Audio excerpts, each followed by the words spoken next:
Hey everybody, how's it going? Thanks for joining me this afternoon. I've got a great stream with a great guest that I think you're really going to enjoy. So, Joe Biden, it turns out that he is too incompetent, too senile, too affected and riddled with Alzheimer's to stand trial for crimes he's committed or be charged with violations that he committed. However, it turns out he can run the country. We also saw Joe Biden try to come out after a special counsel report pointed out how senile he was and disproved that. And the press conference he gave was quite the disaster. We also had Tucker Carlson drop his long awaited interview with Vladimir Putin.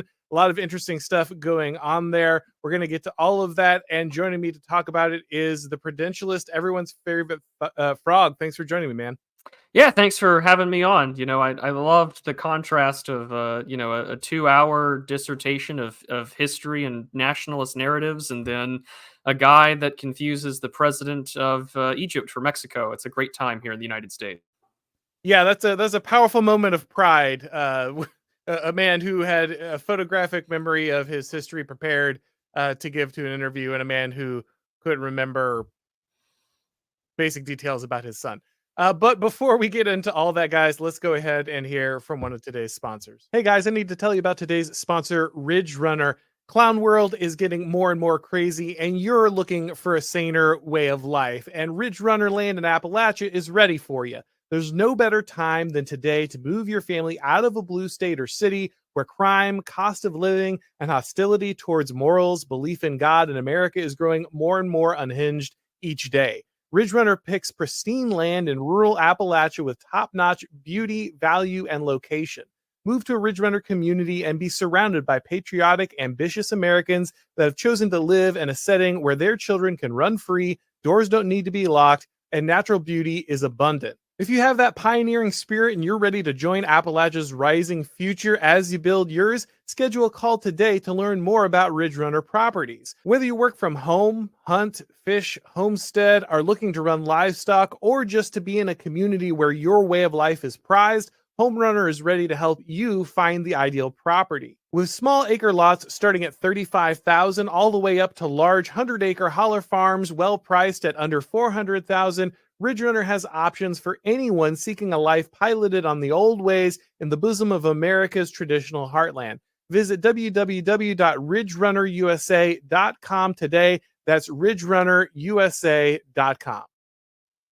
So we know that the two-tier justice system is wildly out of control of the United States. There is no rule of law. It's very clear that we live in a state where friend is good, enemy is bad, and that is the only thing that matters when it comes to the application of our law code in the United States. We've talked about this many times before. Prudentialist would tell you he's not surprised, as is so often the case. However, this was a particularly egregious example here because, of course, we know that President Trump has been charged with the same thing that Joe Biden was charged with, which was the retention of documents, classified documents he's not supposed to hold on to, and sharing them with people who were not qualified to see them. And this is supposed to be the big violation. This is why they ended up raiding Mar-a-Lago right before the midterms to make sure, certainly not to have any impact on that election. Absolutely not. The FBI would never coordinate with with presidential candidates or other political campaigns during the midterms in order to impact the outcome of elections. That would be crazy. However, same charges, and Joe Biden, of course, he doesn't get his house raided. Some FBI agents just kind of come over and look at his basement, these kind of things. And so they appoint a special counsel, and the special counsel is supposed to figure out what's going on here. Is he liable for any of these things? Should he get the same kind of charges that that Donald Trump do? And the amazing thing is that he says no, he's not going to give him the charges specifically because he's too senile, and if you put him before a jury, they would just say, "Oh, he's just a nice old man who forgot what he was doing."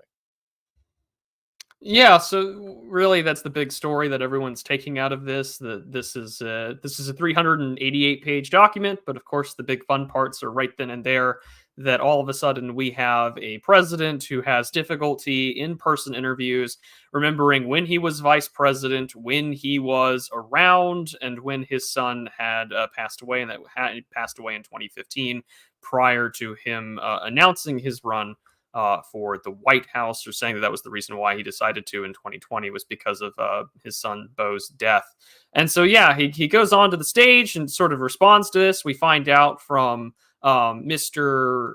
Paul Sperry, who works with Real Clear Investigations, that special counsel Rob Hur gave the White House a draft copy of his report last Saturday. So they've had basically a week. The next day, it was leaked to the press and portrayed as exonerating Biden. He's had the report for almost a week and wasn't blindsided by its findings. They had already prepared a response. The response that was given by the President of the United States did not help in any way, shape, or form whatsoever. But I think the reason why this is not surprising, or why I am so memed on to say that when I'm on your show, Auron, is because this was already the game plan to go with since the 2020 election. I referenced this on another show not too long ago, but there is a lovely op-ed from March of 2020 by Alex Wagner of The Atlantic magazine saying, "Stay alive, Joe Biden. Democrats need little from the frontrunner beyond his corporeal presence." So, I mean, Democrats are okay if it is a weekend at Bernie situation or weekend at Biden situation. And that right now, all that Joe Biden hears is the caretaker's empty bliss beyond this world in the back of his head. Because he's not the one running the show. Most presidents don't really get to run the show when there's a huge, large bureaucratic apparatus, total state, if you were. And we just got more confirmation of what we've already known between the verbal slip-ups, the questions of a mental acuity, even during the Democratic primary in 2020, even Congressman, Eric Swalwell was just like, "You're too old, let someone else take the reins." And he's got his own baggage and problems. But even then, it's been not just the right criticizing him either. The day after this press conference, there's been everyone from Slate Magazine to The Guardian, to numerous independent left-wing journalists that are saying this is not a good look, as they like to say. So it's pretty darn clear that despite whatever differences there might be in our lovely world of anarcho-tyranny USA, the obvious has, again, been stated, that the president has no clothes, the emperor has no clothes, and the president has no brain. Yeah, I want to get into all of that because the fact that the press conference happened at all is absolutely insane. And the fact that they had this document for a week beforehand, they were prepped, they were ready to go. They should have known what their response was going to be. And this was their response. It has a lot of people asking, I think, an understandable question, and we'll get to that in a second, but they're asking, was this all a fix? Was the fix in? Was this a plan to get rid of Biden? I'm going to ask your opinion about that. But before we do, let's go ahead and take a look at the document in question, because I want people to understand everything that we are talking about before we speculate on what it could all mean. So what Biden says, or what the special counsel says right here, and this is the juicy part everybody is talking about, says Mr. Biden's memory also appeared to have significant limitations, both at the time we spoke with, I have no idea how to pronounce that properly, in 2017, as evidenced by their recorded conversations, and today, as evidenced by his recorded interview with our office.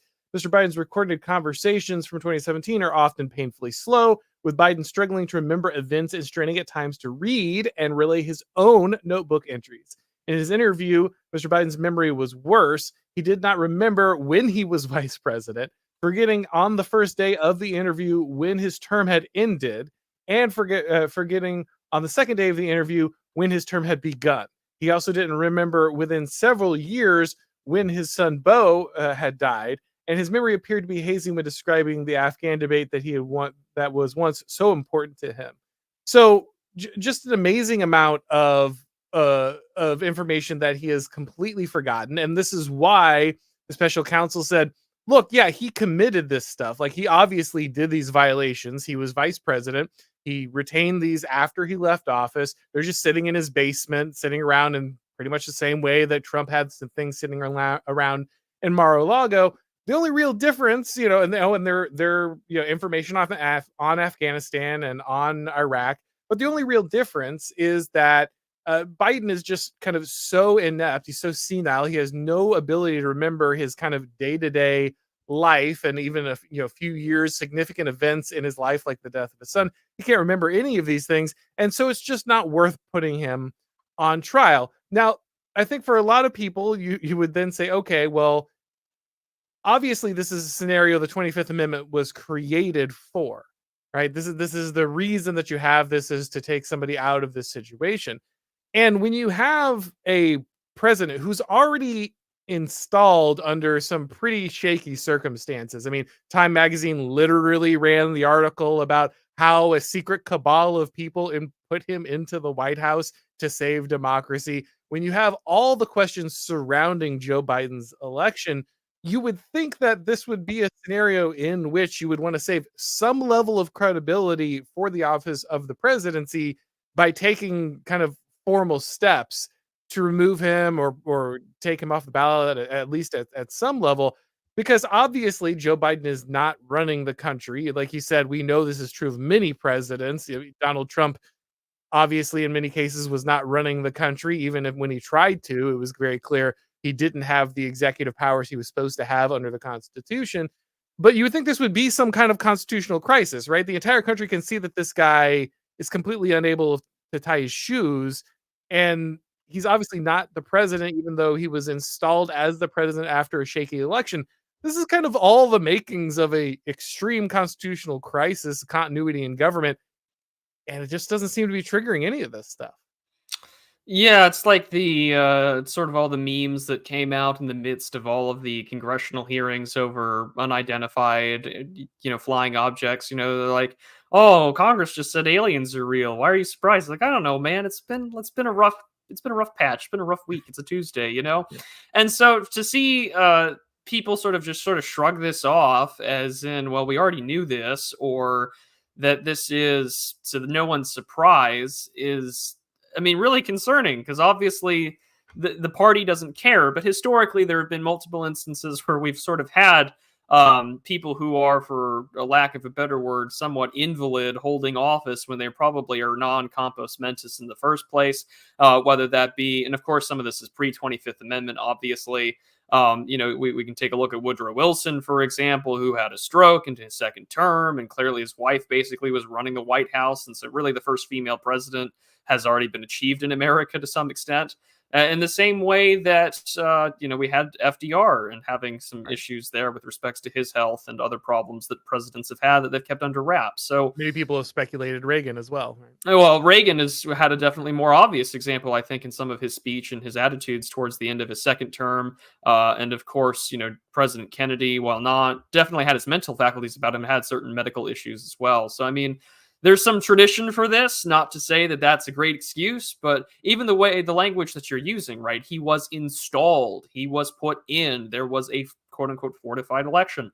It does illustrate that we are long past any sort of questions about constitutional crises, because it seems that America at this point in time, when encountering a constitutional crisis, would rather sweep it under the rug and watch football the next Sunday than address the fact that there are serious governmental issues at stake. And I mean, again, it raises the important question about the behemoth of our administrative and bureaucratized systems of government, especially in the executive branch, where people just do their job and keep things afloat and manage it. And for a guy who has probably a small boardroom of maybe 20 neurons left that are trying to make decisions, quote unquote, as the president of the United States, it is somewhat impressive. I have to give the deep state credit here, which I know it's crazy I'm saying that, right? But you're basically fighting 2 or 3 wars abroad, and you're trying to keep things afloat at home while rewarding your friends and punishing your enemies, all while with a really nice flex showing off that you can run basically a mentally absent-minded man. I'm trying really hard not to say anything too mean. And basically run the country. That's impressive. And that's a huge behemoth that whoever wants to take over or do regime change has to come to terms with. That's what you're up against. And that's something to keep in mind. The other thing that the report had that was particularly interesting was about, of course, there was the issue of a ghostwriter who had helped write the memoirs Promise Me Dad and Promises to Keep. Zwanitzer is his last name. That's how they refer to him at all. Mm-hmm. So, he had given interviews with the Justice Department, but the interviews that contained any sort of potential aspects of classified information, those audio interviews with the President of the United States or with Joe Biden, were deleted. And then he had asked, when investigators asked him if he had deleted the recordings because of the special counsel's investigation, Zwanitzer had replied he was aware that there was an investigation when he deleted the recordings, and continued, quote, "I am not going to say how much was this as a percentage of it was my motivation," end quote. So that's crazy. because he basically just said, "I'm not explaining further. I'm not going to go any further into that." But yes, because of the investigation, I I did delete probably these did that. recordings. Yeah. Yeah. So yeah, and he's not being charged with anything, and here we are. I I know at some point I should stop being surprised or confused, but I do at moments feel like I'm taking crazy pills because I talk to or interact with, you know, congressmen and senators and a lot of guys who have been established pundits and things for a very long time, and they just keep talking like the system is working, right? Like it's like going to an auto mechanic and being like, my car is on fire, and every time like I hit, I put the gas pedal down, flame shoots out the back, and like if it's gonna throw a rod, and like everything is, and they're like, but have you tried preventative maintenance? Have you considered changing the oil from time to time? I'm like, no, you don't understand. Like, the drive shaft is falling out. Like the gearbox is shot. Like I have serious problems with this car. Like, obviously the issue is not a tune up. And they're just like, but have you considered filling it with a better type of gasoline? Like every time I have these conversations, they act like there's just some small procedural issue. Like, if we just got to win a few primaries, man, primary a few guys, and or make sure that you go ahead and we pass one law, one bill. We got to swap out a couple of guys over at the State Department.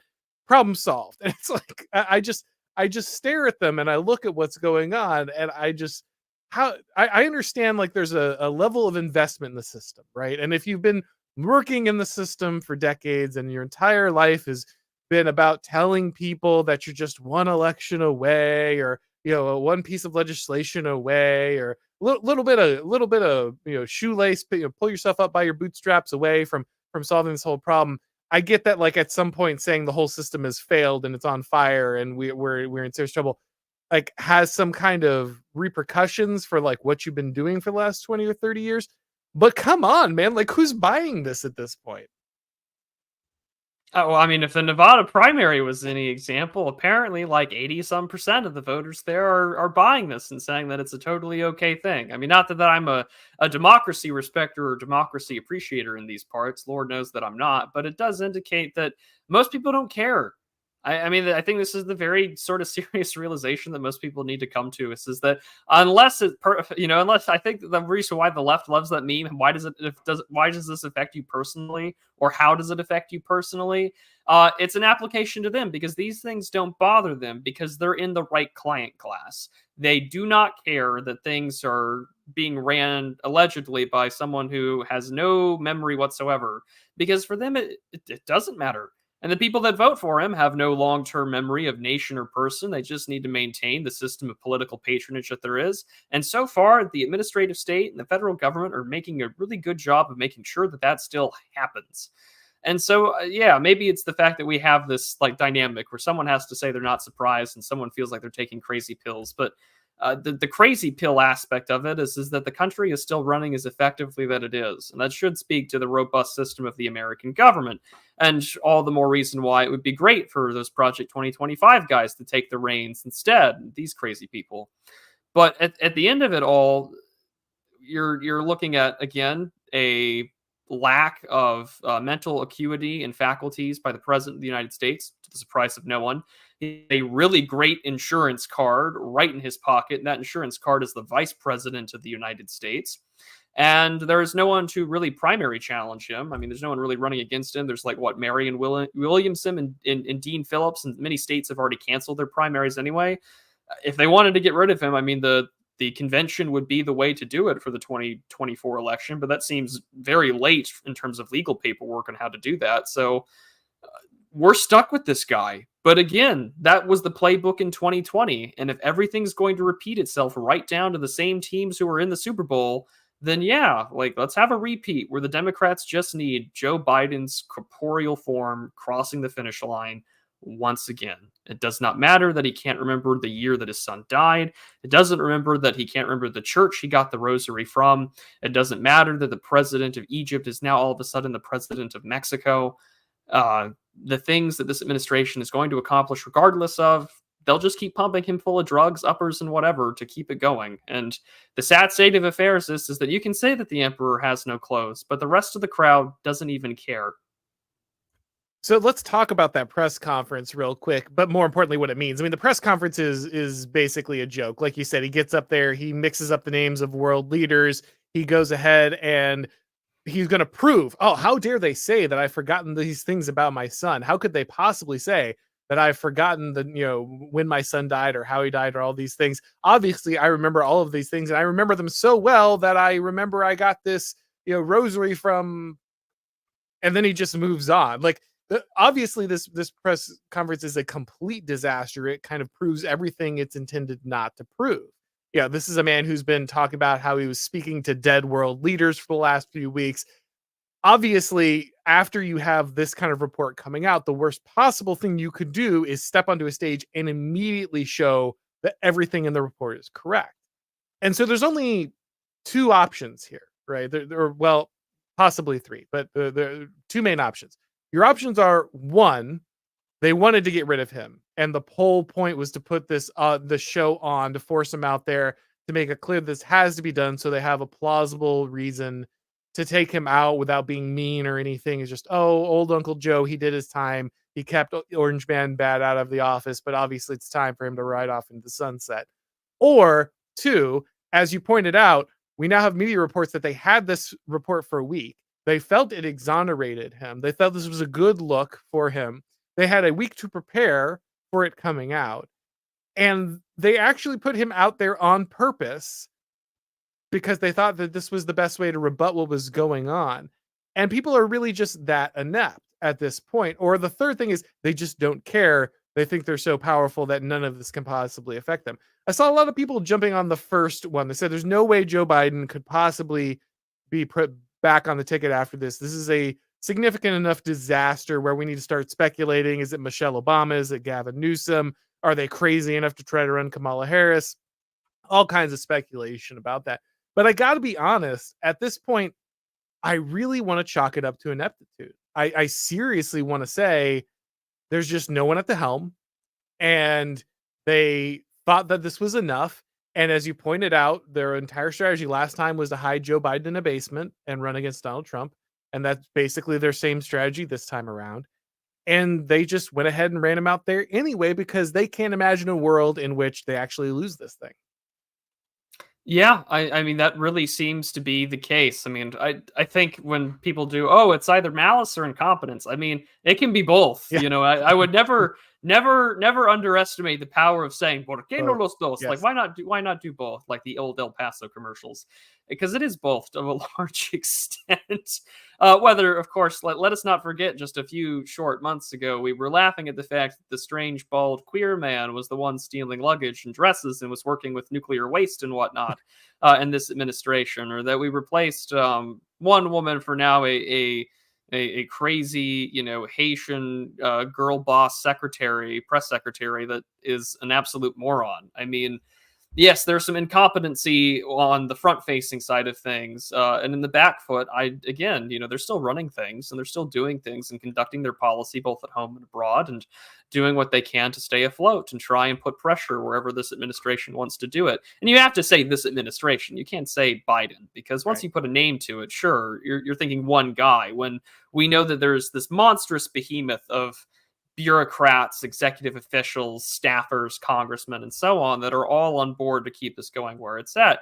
I mean, and this was an unannounced, event. That this wasn't on the president's itinerary that day until I think they said 10 or 15 minutes before he was supposed to go up there. Like, it was a very recent addition to talk about the news headline. This was a direct response to the report coming out, everyone pointing out the obvious, that this man has no brain, everywhere in empty bliss, everywhere beyond Joe Biden. He's not there anymore. He's gone. He's necromancing. He's talking to Francois Mitterrand, who's been dead for like 20 plus years.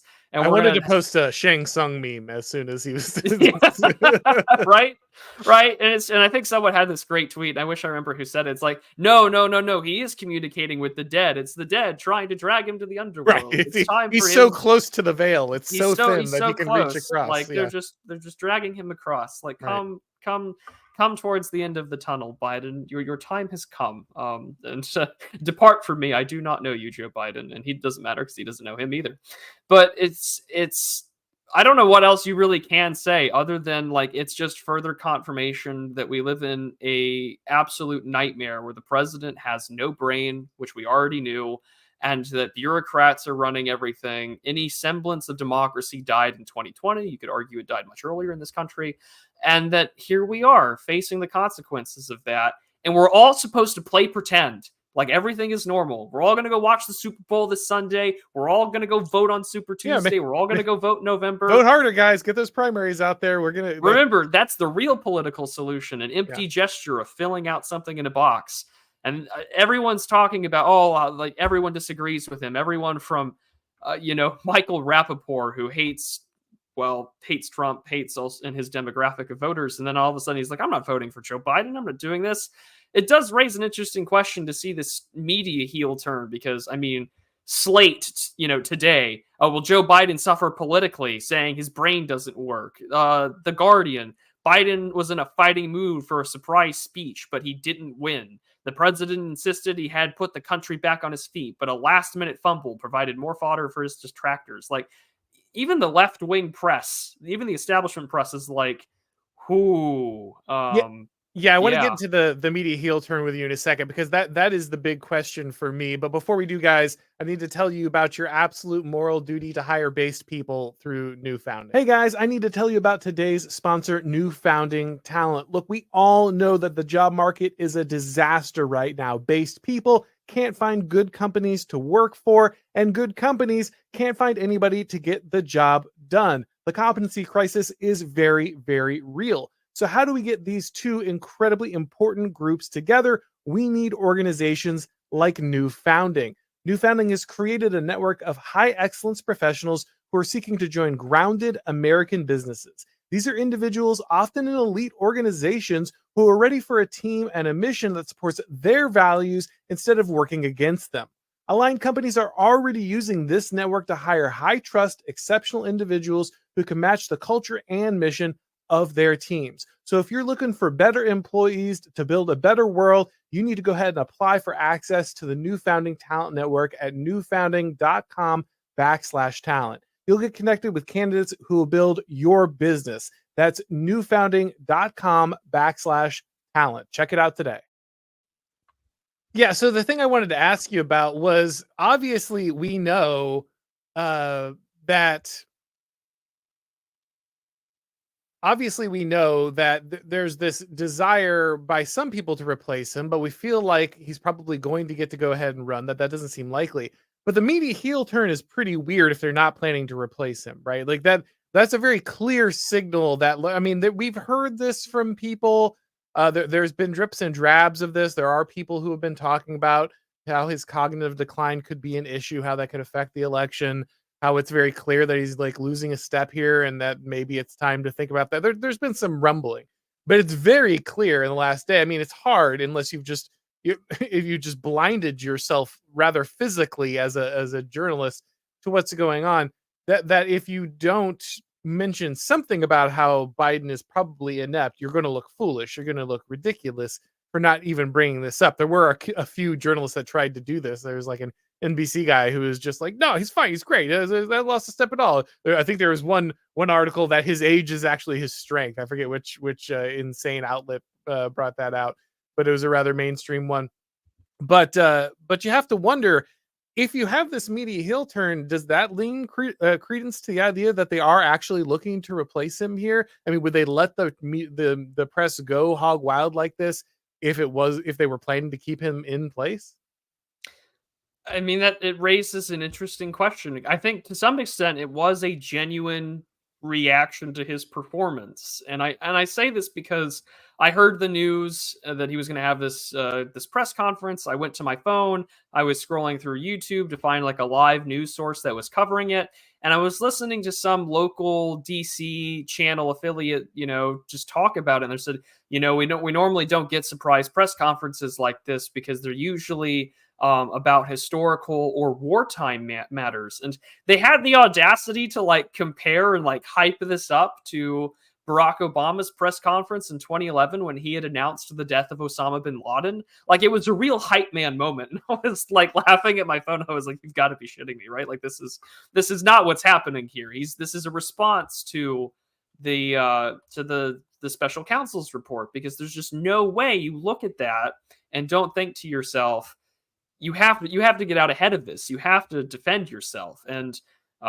that's exactly what it was. So I think to some large extent, this is the organic, dare I say, journalistic reaction to, listen, we're in your camp. We're team yes men. We're team sycophant. But like, as a lot of lefty irony bros like to say, yikes, it's not a good look for you, bro. And it did not help that Biden's attempt to act sad, whether it was with over the rosary, and couldn't even say, where the rosary was from, Our Lady of, and then he pauses out, the confusion, the anger that he's got. I mean, anyone who has seen someone get older and get worse in their mental faculties, that anger is usually due to confusion.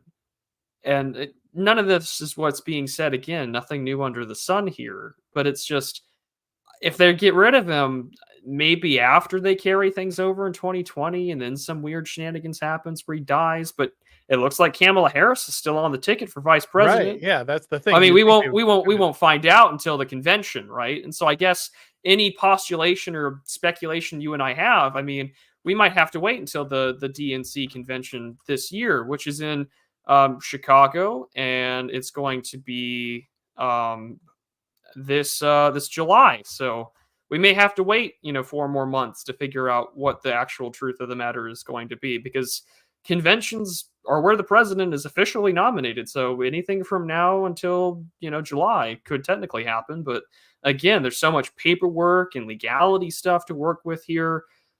Lord only knows what's going to happen.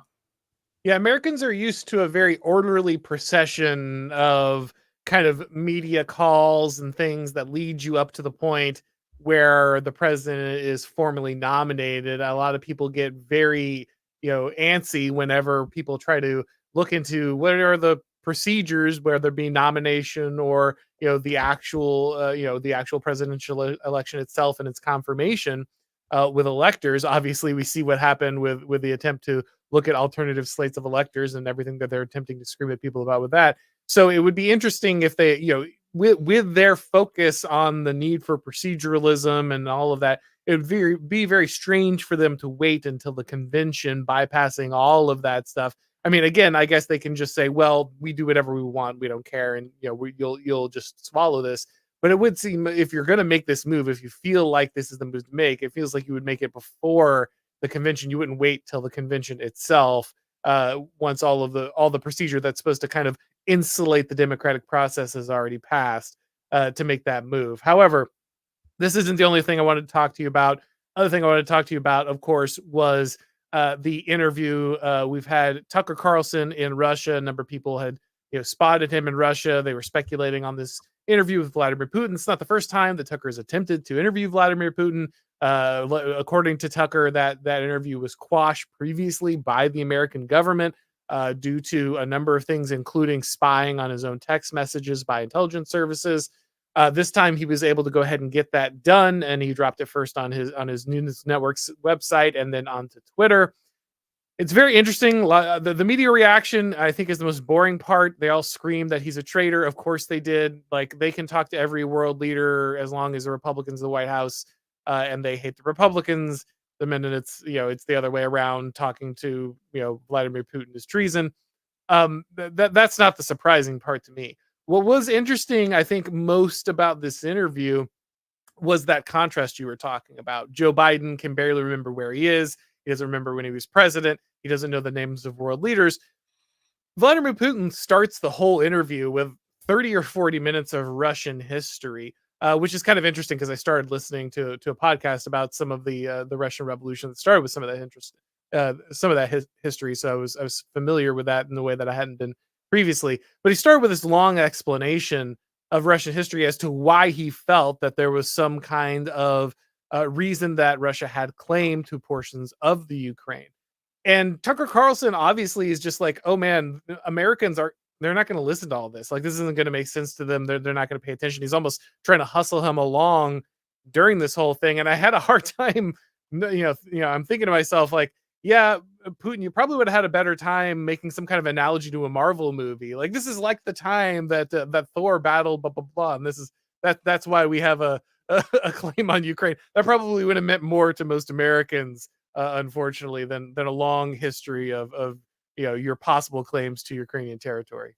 Well, I mean, that's what the Ukrainians and the NATO Twitter account have done. I mean, they've made every pop culture comparison that they can and throughout the stake of this entire conflict in order to get things going out towards their specific propaganda machine. And I mean, this was something that President Putin had made a point saying that, America really is the master of propaganda, which is inevitably true, I think, to a large extent.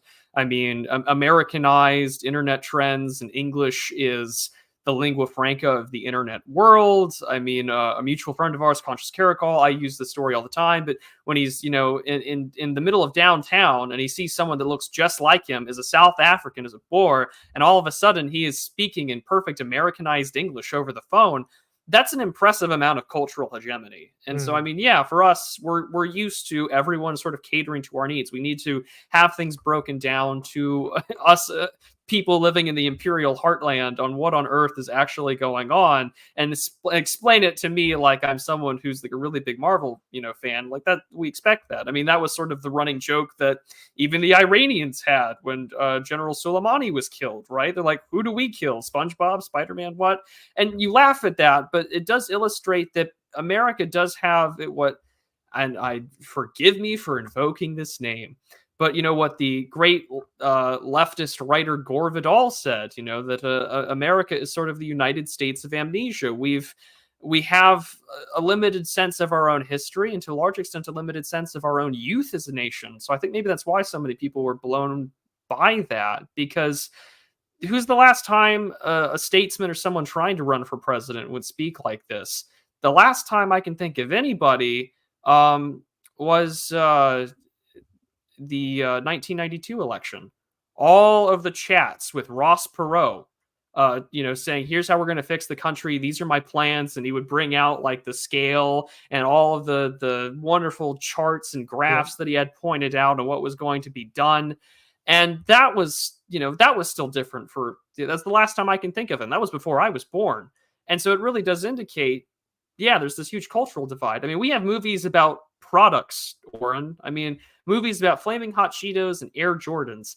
And I think of those as movies that help, quote unquote, Americanize the new population of immigrants that are here. Because remember, you live in an economic zone, not a country. So you have to learn the history of the product and the history of the sports star, and not Daniel Boone or Johnny Appleseed or Paul Bunyan or any actual mythical or real hero of the United States' history. And so I think that's why everyone in the West has been praising, witnessing a president give an interview like this where he spends 40 minutes discussing a historical narrative for his people. And remember, once you base things in history, once you tell a narrative, once you tell a story like that, you're giving credence to your claim. It makes excellent narrative spinning. It makes for an excellent bit of propaganda.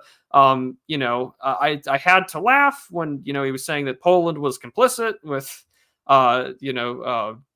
the Reich in World War II, because I'm currently going through Sean McMeek and Stalin's War. I have the whole book series going through, breaking it down chapter by chapter if people are interested. And it's just like, wait a second, the Soviet Union is not peachy keen, squeaky clean here. Like, excuse me, sir. But it allowed you to see sort of the Russian post-war mythology and the post-Soviet mythology that followed. And I think that's why so many commentators and pundits have been so taken away by this, because we don't have anyone in the West that is willing to sit down and defend their stakes or their identity based on history. I mean, outside of the American right, who cares about history, that cares about nation and people and where that location is physically located. I think that's why it had such a big impact on people. Just to kind of drop people into the 10th circle of hell here. When I when I taught, I taught at some bad schools, and when I taught history, we had these games that were kind of like Jeopardy games, and you have the kids do them, and you throw a fun one in, on Friday or something, just to keep the kids interested, so they'll pay attention to what you're doing. And they can't do the history ones. If you do one on like Christmas, they don't know anything about, like, the story of Christmas. They can't tell you about Bethlehem or anything in there. They don't know any of that stuff. But if you do company logos, they love it, and they know every single one. They absolutely lose their minds and go nuts. So that is the amount of common culture you have, tying most of America together at this point. However, yeah, I think you're right that it was very interesting that a lot of people would have looked at this and been very confused as to why they felt this was a legitimate argument. I saw a lot of people just like, oh, a history lesson. Like, how is this?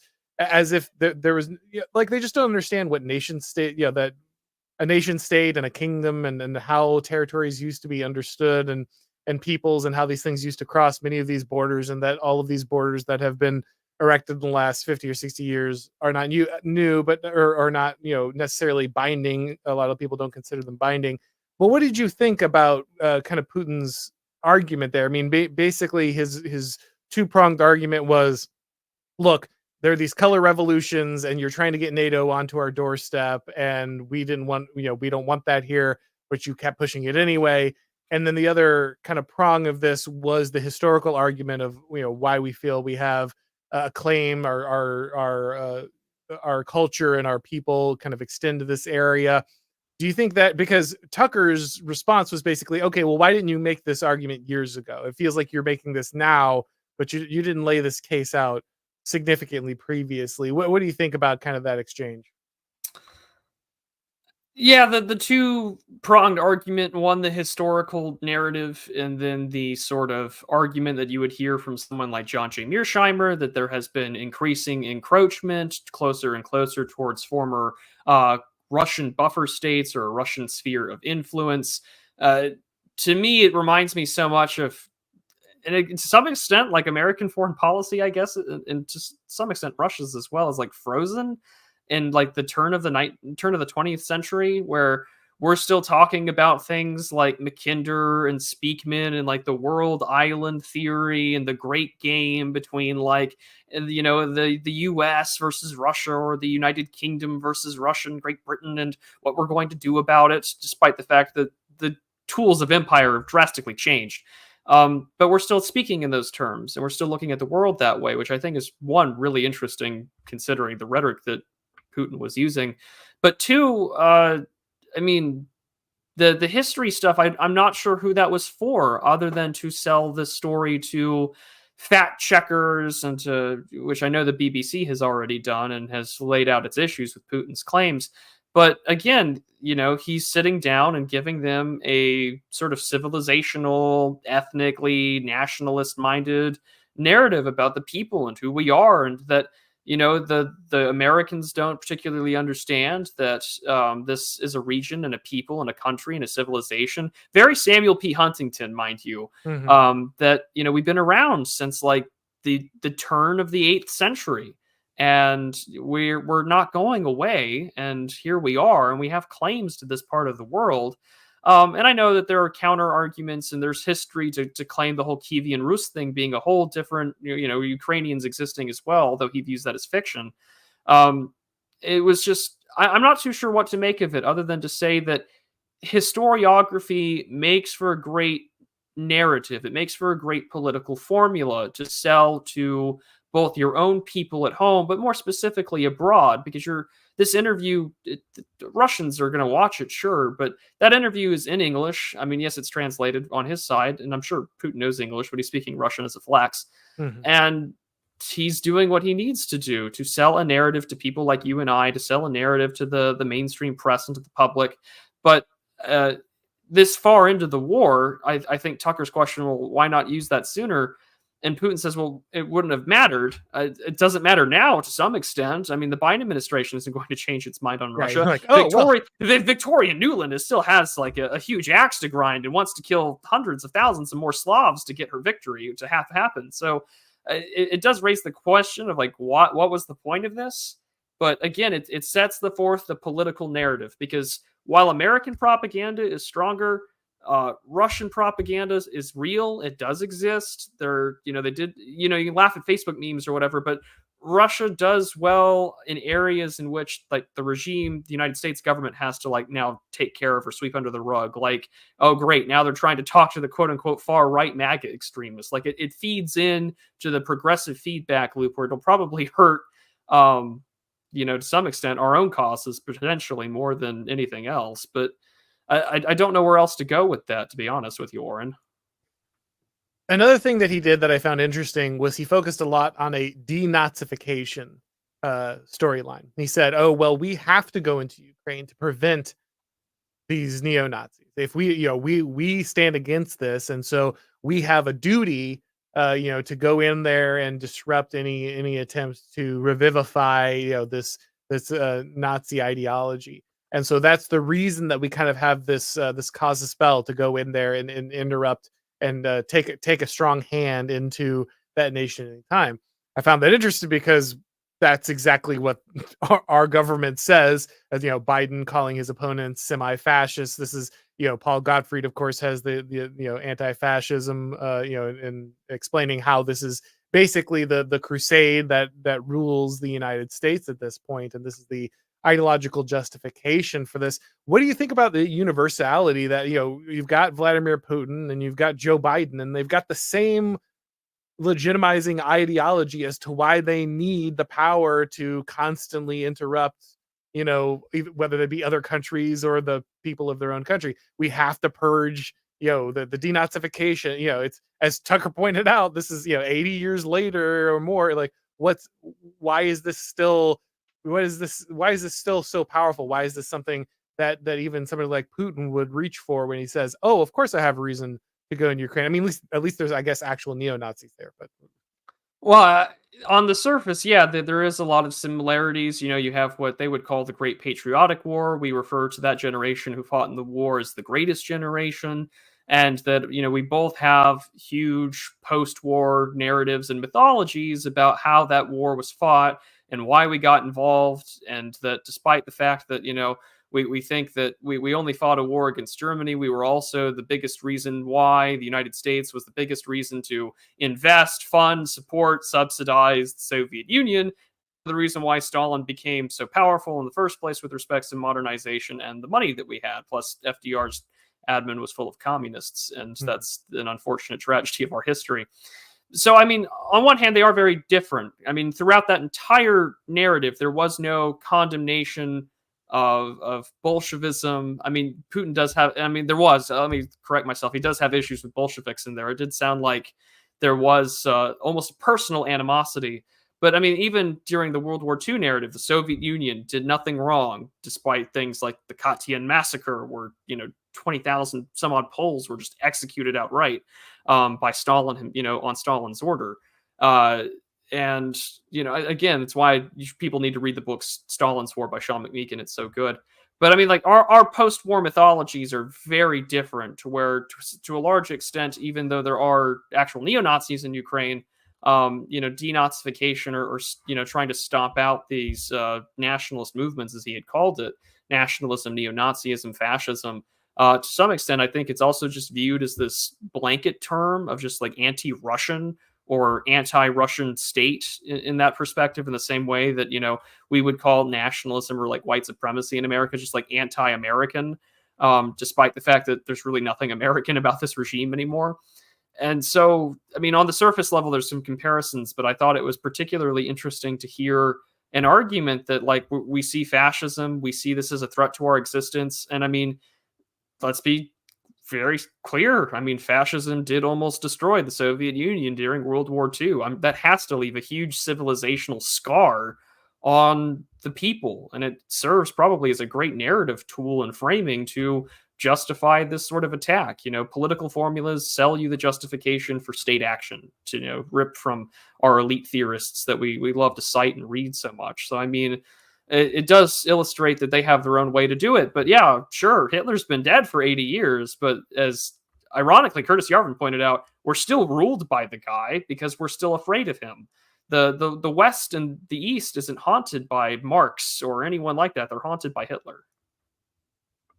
So I think you're right that at the end of this, it feels like there's not a whole lot that changes. It's interesting that Tucker was able to do this. The type of pushback that he got from the regime is pretty much what we expected. And despite Putin making this kind of historical argument, I don't think that's going to sway anybody really one way or the other. So I guess the question is there anything else that we should have taken from this, or is this all just kind of a nothing burger after all of this? I'm not too sure how much of a nothing burger it can be. I mean, this interview has over 130 million views on Twitter, and that's just from the Tucker Carlson tweet alone. Who knows about all their additional sources that have reported on it?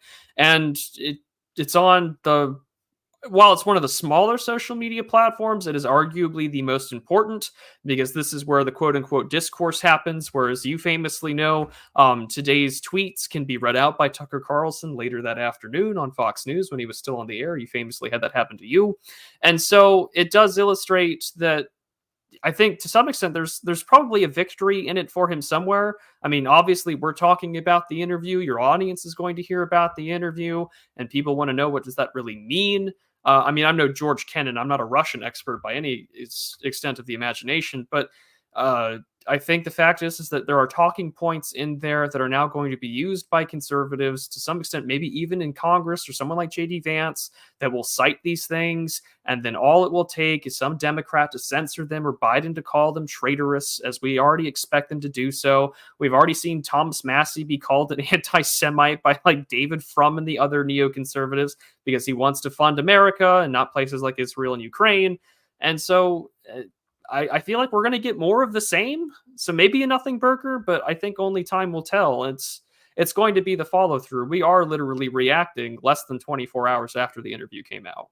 Yeah, and I hear you that obviously the reach of that interview is insane. Like the raw numbers from kind of just that one tweet, like you said, is wild. And so I'm not saying that there isn't any kind of impact on the psyche, but just that it's not going to immediately impact any any actions taken. I don't think there's like an aha moment that comes from people listening one way or the other. For a lot of people criticize Tucker for involving himself in the interview, but I think he handled it well. I think it was clear that Putin was kind of in control to some extent in that interview, but Tucker made sure to keep his questions always challenging. They were always on point. None of it was, none of him was giving undue deference to Putin and any of that. And so I think he pretty much did his job of having that conversation and hearing the other side of things without without embarrassing himself or making him a tool of another country, that kind of thing, the way that some people had scared that he would be. Yeah, I mean, he did get called out with respects to the CIA and things like that. To me, I mean, if anyone has seen the Oliver Stone Putin interviews from a few years back, you got actually a lot of the same when it came to administrations. It's not so much presidents, it's about the secret services, it's about the intelligence and the people with briefcases and suits, although he did allude to getting better along with people like Donald Trump and George W. Bush than he did. Yeah, it was interesting how much he seemed to like George Bush, but yeah. Well, they seem to have a much better relationship up until towards the end in 2008 for a myriad of reasons. But it was interesting that Trump was never really named at all outside of that relationship thing, but he did, name drop the whole, Supreme Court battle that's happening right now over whether or not a state can call Trump an insurrectionist and take him off the ballot.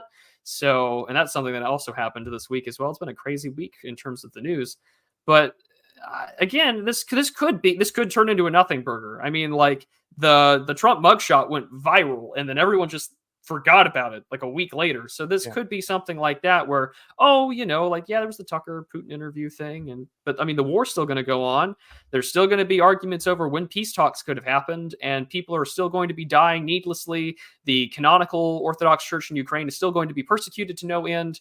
And America is still going to be trying to spend billions of your tax dollars trying to fund a war that is only going to get more people killed, that doesn't serve any tangible beneficial interest to people like you and me. So I think the Nothing Burger is a very safe bet. The Nothing Happening gang Yeah. seems to have a pretty good track Another record so W far. there. Yeah. Well, yeah. Don't forget, guys, that the Senate is now looking to approve that bill. That strips all border funding out, so it's just money for Ukraine, Israel, and Gaza now.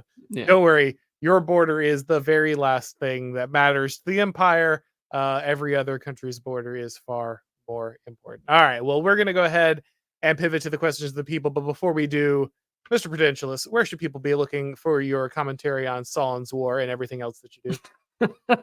Well, as always, Auron, thank you so much for having me on. It's always a pleasure. People can find me over at findmyfriends.net/the Prudentialist. I am on all podcast platforms, Substack, YouTube, Twitter, Odyssey, all sorts of places that you can find me there. Just look for the wonderful frog in the profile picture. You'll find me there. I had a great conversation this week discussing the issue of, quote unquote, the PayPal mafia, so Silicon Valley's influence on American politics, with our mutual friend Matt Erickson, aka King Pilled. I highly recommend people look into that.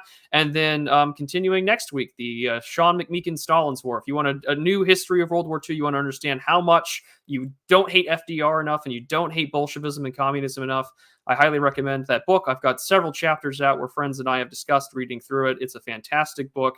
And it's important for us to know our history. That way we aren't the United States of amnesia, and we do have a better understanding that the world is way older than you and I could ever imagine it really is. You don't hate Bolshevism enough. You think you do, but you don't. Is that You don't. Yeah. Yeah. I mean, you could say Bolshevism, journalists, it's really the same thing these days. Hard to argue. All right, so let's go to our questions here. Bilal Bradley says, take my Biden bucks while they're still worth something. Thank you. I appreciate you getting rid of those right before inflation makes them nothing but a stack of paper. Very much appreciated, sir. We have Deuce Boogaloo, who says Biden being brain dead makes him more popular with Dems. They want someone who will fall in line with the party. Nothing terrifies them more than the chance of a maverick type like Sinema or Fetterman. Yeah, hilarious that Fetterman has now awoken from his brain injury, saying all kinds of things that they don't like. But yeah, no, there is a very real truth to the fact that when you have this oligarchy that really wants to obfuscate all responsibility for what they're doing, Biden is the perfect fall guy, because like, how can anyone get angry at him? He's just obviously a grandfather who can't remember where he put his shoes. And the whole time, all the people who are actually in charge, they can't actually be targeted. They can't be impeached. They can't lose an election. There's no actual repercussions. It's kind of just the perfect shell game for an incredibly corrupt regime that wants to make sure that there's no one in power who might actually have some level of charisma that could steer the ship their own direction. Yeah, absolutely, right. I mean, the last thing that they would want is Joe Biden to somehow be more brain damaged and somehow start making more sense. I mean, this is why the meme about like Fetterman becoming retarded and he becomes more competent, like maybe a Senate full of him wouldn't be so bad. But again, it does illustrate that you shouldn't be simping for brain dead Democrats. Yeah, just get him through the brain injury and then to baseness was the strategy. But I don't know if it worked out. I don't know if it works though. JD 41 says Douglas McGregor was on Tom Woods' podcast yesterday. It was great. I'm sure it was the great Tom Woods. I've been on there a couple times. McGregor is always interesting. He's always an interesting take. So I would definitely recommend checking out that conversation. I haven't seen it yet, but I think it's probably great. I think you're right about that. We've got Deuce Boogaloo again. He says, also, I saw someone tweet that Kamala was specifically chosen as a 25th Amendment insurance for Biden. Yeah, many people have made that joke. That actually makes it even more sense than her being a diversity hire. I'll say this. I think she really was chosen. I think they wanted her. She checks all the boxes. I think they wanted to take her off the bench. I think she was part of the farm team. And it just became so clear that she is so incredibly inept that they just can't possibly run her. I don't think she was specifically chosen to backstop Biden in the 25th, though she does have that effect now. Yeah, and I mean, technically, Joe Biden was also Barack Obama's insurance Right, policy. I mean, right. this is, and so was Teddy Roosevelt. So I mean, vice presidents have been a That's long true. history of Yeah. telling people, listen, you may hate me, but the guy that's my vice president is even Well, it's worse. supposed to take Roosevelt down to New York, right? That's the whole reason he gets That the was the VP of plan, that. and then Yeah. McKinley gets Yeah. whacked. So Always watch out for the anarchists. that's true. Yeah. It's All true. right. Perspicacious Heretic says, we've been one election away my whole life. You and me too, brother. You and me. I hear you. Me too, Uh, kid. Me too. yeah, right. I'm just waiting for something I'm just, exciting to happen. I I'm guess. just growing the beer, as we're talking about it. Bilal Bradley says the rumor is that when Biden wins the primaries, his people will get him to release his delegates for Newsom. Again, like I know it's fun to speculate about all that, and who knows? Like we're so through the looking glass that anything's possible. But I do seriously doubt that we're going to see a switch in the actual uh, uh, in the actual convention. It would be a very dangerous way to treat an already fragile system. But again, they're so inept and just sure of themselves simultaneously that could be possible. But I am doubtful of that. Anything. I won't rule it out. I think the odds are low, but we'll have to wait till July in Chicago. Yep. Darby DZ says, wild 24 hours. We learned Putin is just as autistic as our favorite Twitter mutuals, and the US president just held an emergency news conference to deny the finding. He's essentially legally disabled. And by the way, he then confirmed it live on television, which was my Yeah, favorite part. that was a great tweet by, I think his name is like Chocolate Milk or whatever. Just holds an emergency news conference to deny the findings. He's essentially legally retarded, and it's just like, yep, it's I don't want 40-minute lecture on my nation's history versus I'm not that stupid, but I am. But so I mean, if we say optics matter and the optics game is real, Biden failed the optics check. Roll the natural one. Do not pass go. Do not collect $200. Please collect coal and cringe, and let's get out of here. Speaking of good memes, the Putin as the map gamer meme was great. Like all of them, like him spread out in front of his empire with a computer screen was. Yes. He playing Europa Universalis 4 with Baron Trump over the internet. That's what's happening. It's how empires are forged. Livlar says, even my progressive friends hate Kamala. I think they'll run him even if at all costs. Left of Biden is a brain in a jar with an electrical current. Yeah, I really do think they're going to run him amazingly enough. As just as insane as that sounds from everything we've seen. I mean, guys, you can't have Clown World without clowns. Okay, that's all there is to it. You can't be in Clown World if the most absurd thing doesn't keep happening. He also follows up and says the board of Biden's neurons has full confidence in his ability. Yeah, all 12 of them, all 12 neurons. Right. Full vote of confidence. All right, guys. Well, we're going to go ahead and wrap this up. Once again, thank you everyone for coming by. Make sure you're checking out all of the Prudentialist's excellent work. If this is your first time watching this show, make sure that you go ahead and subscribe to the channel. Make sure you turn on the notifications so that you know these streams are going live. And of course, if you'd like to watch these, or rather listen to these broadcasts as podcasts, make sure that you go ahead and subscribe to the Auron MacIntyre Show on your favorite podcast platform. When you do, go ahead and leave a rating or review. It really helps with the algorithm magic. And of course, if you would like to get yourself or someone you love a book about the total state, make sure that you go ahead and pre-order my book. You can do it on Amazon. You can do it at Barnes & Noble. You can do it at Books A Million. It's the best Valentine's gift you can get. I mean, you got to like print out the thing that you pre-ordered, I guess, because it's not coming out till later. But I'm sure that the special person in your life would love to learn more about the total state. Thanks for watching, guys, and as always, I'll talk to you next time.